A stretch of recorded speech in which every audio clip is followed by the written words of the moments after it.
Tonight on CTV News at 5, water capacity concerns in Waterloo Region. Why developers are feeling the pinch and the impact it could have on proposed projects. Plus, creating a close connection with the community. The unique way the K-W Symphony is branching out to bring their music to people.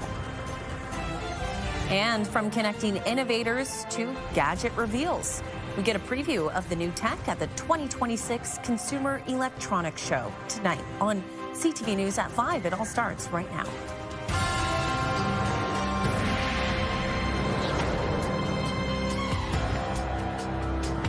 Good afternoon, everyone. Thanks for joining us here on CTV News at 5. A day after the region of Waterloo released details about its water capacity issues, housing developers in the community are trying to figure out what this means for them going forward. The region of Waterloo says it can't support any new developments in the Mannheim service area until new water capacity is found. The Mannheim area includes most of Kitchener and Waterloo, as well as parts of Cambridge, Woolwich, and Wilmot Township. Vive Development tells CTV News developers in the area are confused by this, and they want to know what projects can still move forward. We don't know what the line in the sand is. We don't know, where the process, where projects will be cut off. I mean, I think what's really important is that the municipalities still process applications. At 6, CTV's Colton Weens will have more reaction from developers, and we'll hear from Kitchener's mayor about what the city is doing. The warmer temperatures has caused ponding and pooling in Waterloo Region. Many homes and business owners are dealing with flooding now that the snow is melting. Southern Ontario has seen a mixed bag of weather conditions over the past few weeks, from heavy snow to freezing rain and now warmer temperatures. In most cases, the melt is draining properly, but some places, catch basins could be blocked, causing localized flooding. The buildup of snow on roofs is also causing leaks or basement flooding. Officials with the City of Kitchener are offering tips to mitigate damage. Remove snow that's built up around the foundation of the building, paying special attention to basement windows or basement doorways to keep those clear. Also making sure that the area around the downspouts is clear so that there's space for the water to flow out of them. In the next hour, CTV's Karis Mapp will hear from a local restoration company working with staff at the Ray of Hope after a flood happened in their building. And CTV's Ashley Bacon is here next as we look deeper into that forecast. Ash, we talked about it yesterday. The concern, of course, was that snow melt. Yes. And now we're seeing it, especially with today's temperatures. And it's not getting any better. It's going to be a little bit warmer than usual in the next couple of days. I love, by the way, I just got to stop. I love that you're wearing the sunshine today, Leanne. Hey, you're bringing the it's sunshine. been so great out there. It has been so great. You look great. I love it. And certainly the good news is we might actually get to see the sun this week. Fingers crossed. Maybe. Let's have a look at our radar right now. That giant band of precipitation that was lingering over our region for the last few days has finally making its way through. So we will still have a risk for some some flurries overnight. But right now we're sitting at 1 degree, so still above seasonal. Feeling a little closer to seasonal at -3 with the wind chill in, but overall conditions definitely warming, that melt continuing. Let's take a look from downtown Kitchener this evening, and we can just see, lots of people out, not even in winter jackets.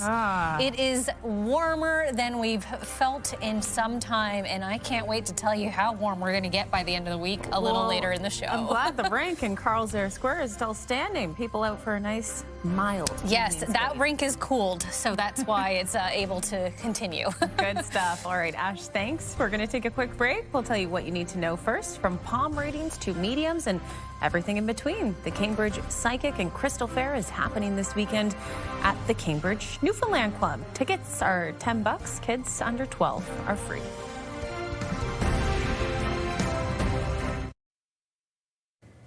The Kitchener Rangers completing a blockbuster trade today, acquiring Sam O'Reilly, the captain of their rival, the London Knights. O'Reilly just returned from winning a bronze with Team Canada at the World Juniors.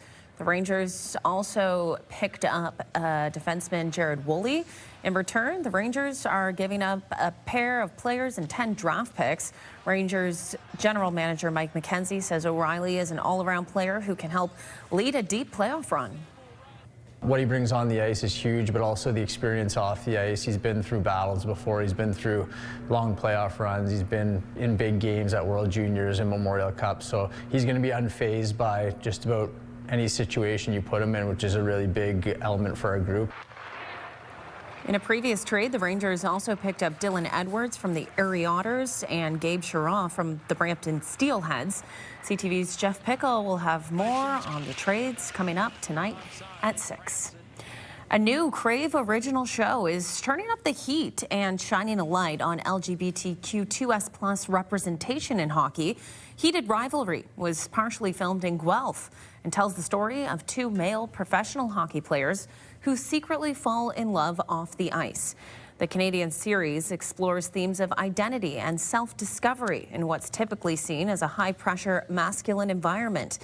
Experts say it's helping shift conversations within hockey culture, specifically around inclusivity and belonging.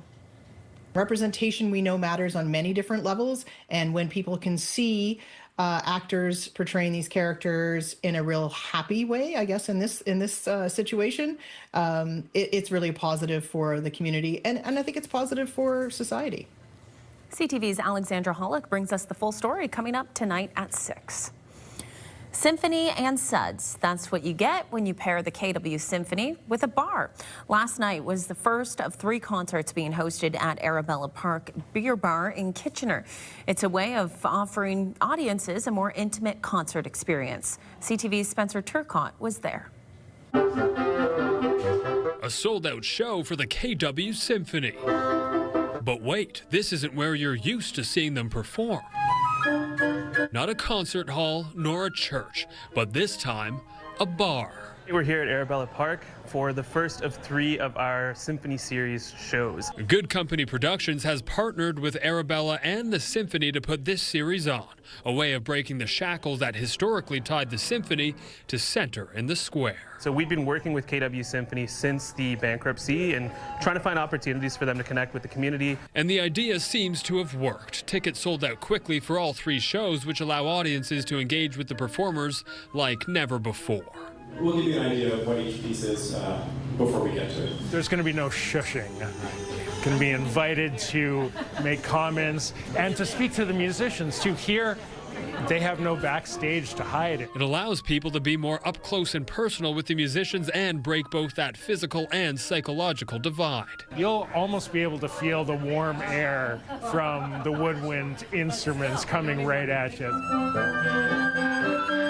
For the musicians themselves, it helps bring them out of their comfort zones too. As a bassoonist, I sit at the back of the orchestra.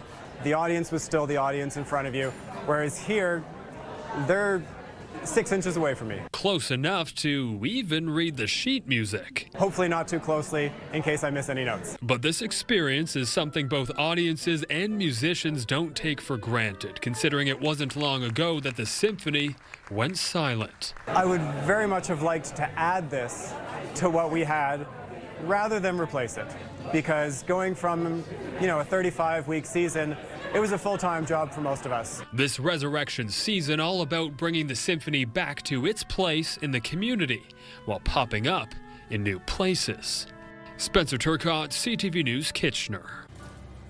And stay with us. We have more news and your full forecast coming up after the break. But first, here's what you need to know. Canadian singer-songwriter Kevin California is bringing the warmth of the West Coast and his music to Block 3 Brewing in St. Jacobs on Friday. The show will kick off at 6 and it is free to attend.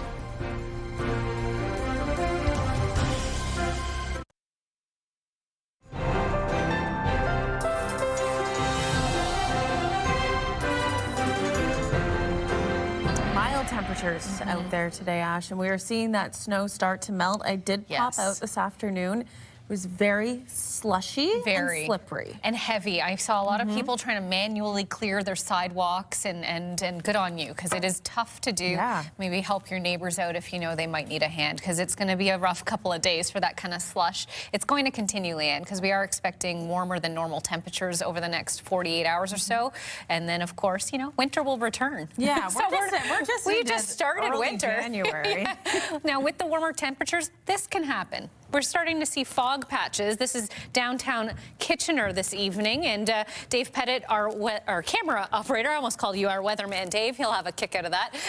But Dave Pettit bring us this shot, and as you can see there, the fog is starting to come through, and will continue to do so throughout the evening. Temperatures tonight not expected to dip below the freezing mark, so we will see you know, a bit of flurry of activity. Some areas might even see rain or freezing rain, but likely not significant. Let's take a look at our futurecast. This is the band of precipitation we're talking about. So this is what's left over from the last few days. That's going to continue to move out over the next few hours, leaving behind basically cloud cover. So we'll have some cloudy skies into tomorrow. We might even see patches of clear sunny breaks, but we're not, you know, holding our breath to see the sun. We're just hoping before by Thursday we'll start to see some more activity in the weather. But right now, let's enjoy tomorrow and a break in the precipitation. 1 degree in Kitchener-Waterloo right now, so we're above seasonal, which is -3 for this time of year. However, it feels closer to that seasonal temperature with the wind chill. So overall conditions not too bad. Overnight, as I mentioned, around that freezing mark, a 40% chance for flurries and fog patches throughout the evening. Tomorrow, a high of 5 degrees, so quite warm. And again, we might see the sun. That will cause even more snow melt to continue. However, it's in a few days, we'll start to see a big change. Back in 2014, though, -25.8. So by contrast, I'll take 5 degrees over that any day. The nice thing is 5:02 for sunsets. We're getting a little bit more daylight every day. First at 5, looking at our weather here. This is the main thing I wanted to bring up, is on Thursday, tomorrow, the overnight low is not changing from the daytime high, which means there's going to be a point of freezing overnight. By Friday, rain's going to move in with a temperature of a double digit above zero, 10 degrees. It's going to be very warm for this time of year, basically going to continue to melt all that snow buildup for the next 48 hours or so. By Friday night, though, that's when temperatures drop to -1, and that's when we can start to see some ice conditions move in. Sleet is expected to change over by Saturday with a high of just 2, and then by Sunday, back to normal ranges with a high of just -3, Leanne. So overall conditions the next 2 days going to be warm before winter makes a reappearance on this weekend. Yeah, wow, double digits. Haven't seen that in a while. Ash, thanks. The 2026 Consumer Electronics Show, or CES, is taking place right now in Las Vegas, where the world's tech community comes together to see tomorrow's tech today. Tech expert Mark Saltzman is there with some of the highlights. Mark. Hi, Leanne. Well, I'm like a kid in a candy store here at the 2026 CES. It's underway here in Las Vegas, where we get our hands on tomorrow's tech today. There's more than 2.6 million square feet of consumer electronics. That's the equivalent of about 45 football fields. So here are some highlights to share with you. And we'll end off with the world's thinnest wallpaper TV that's also wireless. First up, though, imagine having a full 2-monitor office setup you can carry in one hand anywhere. It's the 2026 Asus ZenBook Duo, featuring 2 14-inch screens together into one mobile workspace. These are stunning 3K Lumina OLED touchscreens as well to make colors pop. You can keep a project pinned on the top screen while managing email or video calls on the bottom, so you don't need to switch between windows or apps. You can get more done in less time. The OLED screens can also turn any movie into a private theater experience, and with impressive audio. Other features include the latest AI-powered processor, long battery life, and on the exterior, a super tough ceramic finish called Ceraluminum. Asus.com has more on the 2026 Asus ZenBook Duo.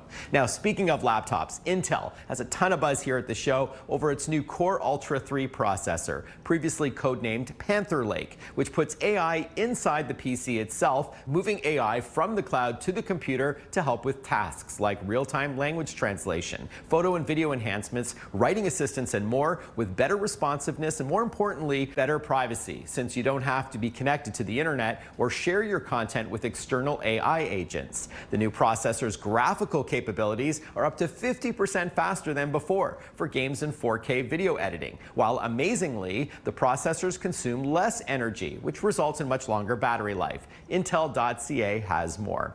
Next up, now this is a cool use case for AI. Framic are smart picture frames for your wall that let you use your voice to describe the kind of picture you'd like, and it'll create it for you on demand. Crazy, right? You can upload your own photos too, of course, but the idea is that you can verbally describe what you'd like to see on the color e-ink screen, and battery life lasts years, says the company. Prices for Framic start at just $3.99 US when it comes out in May.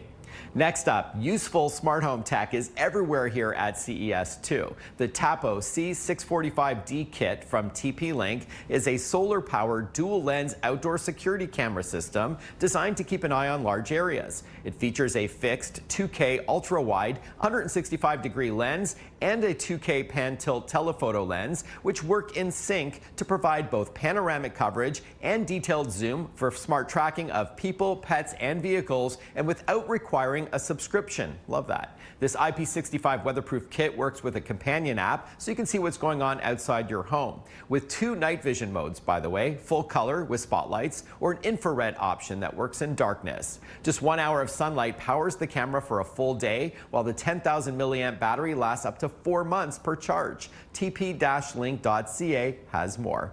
And let's end off on something wow. LG Electronics announced the return of its iconic wallpaper TV, the LG OLED Evo W6, now updated with true wireless technology. All your inputs are connected to the Zero Connect box, and this receiver can transfer 4K video and audio wirelessly up to 10 meters away. The LG wallpaper is just over 9 millimeters thin, making it the world's thinnest true wireless OLED TV that you can hang on your wall. Plus, it features LG's latest hyper-radiant color technology, and the company says the OLED Evo W6 is almost 4 times brighter than conventional OLEDs and is 5.6 times more powerful. LG.ca has more.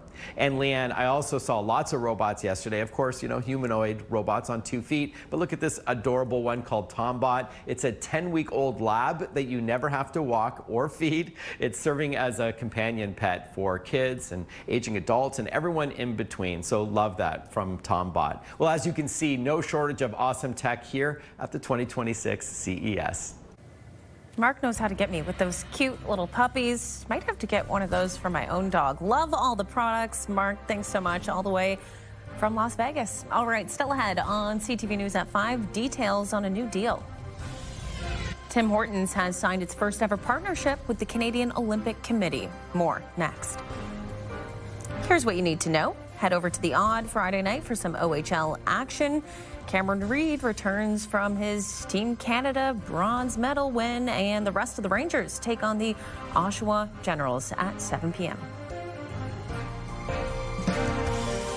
105.3 Virgin Radio is KW's #1 hit music station. Home of Jeff, KP, and Backstage Ben in the morning. Listen to 105.3 Virgin Radio everywhere with the iHeartRadio app.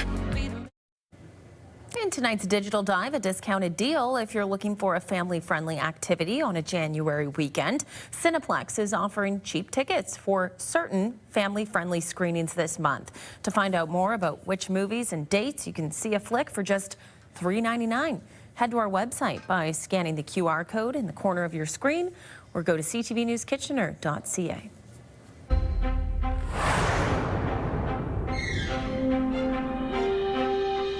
And here's the final 5 stories we're keeping an eye on today. An Edmonton family's video showing cramped conditions on one of WestJet's new reconfigured planes is making the rounds online. The airline says this is the new reality for some of its fleet. It's adding an extra row by varying the leg room between 28 and 38 inches. Dad, can you just straighten out your legs there? Impossible. You just straighten out your legs. Straighten up my knees to the front. Mom, how about you? Yeah, well, I'm going to be sharing my leg space with him. I mean, you can hear us joking and laughing in the video because it was like, it felt like a joke. Amanda Schmidt and her parents flew to the Dominican over the holidays. Video shows her mom and dad cramped in their seats with little leg room. She says her father, who is 6'3", was moved a few rows up to a different seat with more leg room.